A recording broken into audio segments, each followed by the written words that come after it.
A lockdown inside a Toronto mall. It happened after shots were fired inside Sherway Gardens, which is just off the QEW before the 427 exit. Matt Ingram joins us live there now with the very latest. Matt, what's happening there this hour? Nicole, right now, Toronto's chief of police is calling this a brazen shooting as they're looking for multiple suspects after shots rang out earlier this afternoon. Now, they are looking for many people, but they do believe that only one is responsible for firing the gun.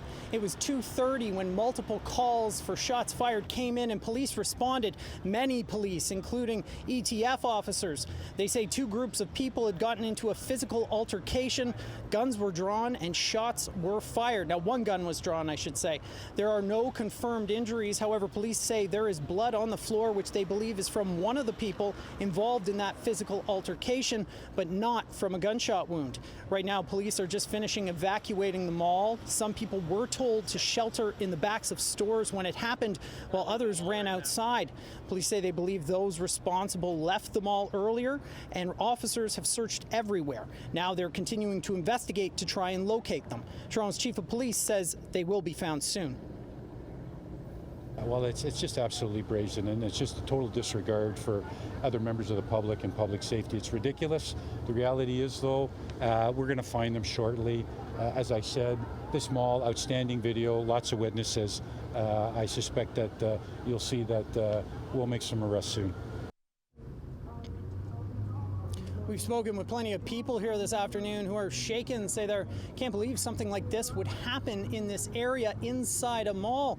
Now, I'm joined now by Phil Perkins, whose mother was actually inside the mall when it happened working. Phil, can you tell me what happened with your mom? Yes, I got a call around 2 o'clock, 2:30. My mom said that she was told to go into the back of her store. She sells watches and jewelry, and she asked me what was going on. So I had to look it up, and I saw just one or two tweets that there was a reported shooting at Sherway Gardens. I told her to stay in the back, and she got a lot of footage from inside once they felt more comfortable of, tactical team and K9 units walking through the mall, and they were there for about 1.5 to 2.5 hours, and then they did a staged evacuation, got her out. I told her I'm going to come pick her up, but once they got her out, she hopped on the first bus she saw and got out of here. But she's gone through there's been another shooting at malls before, the Eaton Center in the early 2010s, and so I was more nervous than she was.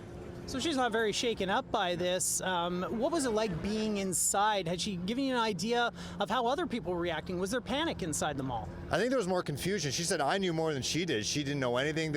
She tried to talk to police officers, but the doors were closed. But I was basically feeding her information as I was still on Twitter, and I was getting a look at what police were saying about how you just reported as well, that there were two groups and there was a shooting inside the mall. And so I was giving her a lot of the info, so I guess that kept her informed. But they seemed quite calm because, as I mentioned, they sell jewelry and watches there. So she told me this after the fact. Their windows are actually bulletproof. So that made me feel a bit more comfortable because there were still, some not confirmed reports that the shooter may have still been inside. So I didn't want her near a window if anything were to happen. Did she have an explanation for why she was told to shelter in place in the store while other people throughout the mall say they ran out and there were people who were panicking? Yeah, I'm sure she probably just felt that the customers were kind of vulnerable out in the hallways. They were told to get out. They had the PA system tell people to get out, and so I guess the safest place for her was to be in the back of the room and lock the door. Phil, thanks so much for telling us this story. Usually we're not supposed to be part of this story, but this is a very, very close to home for you. Yeah, I didn't know what to do. I was like, do I drive to pick her up now? What do I continue with my assigned report? Am I going to be able to anchor this while not knowing what's going on, where these shooters are? That was the scariest part. We didn't know where they were. Had they left, or were they still in the building somewhere? Well, we're just glad your mom's okay. Yeah, and police say so far they don't believe that there are any injuries except for perhaps one of the people involved in the altercation.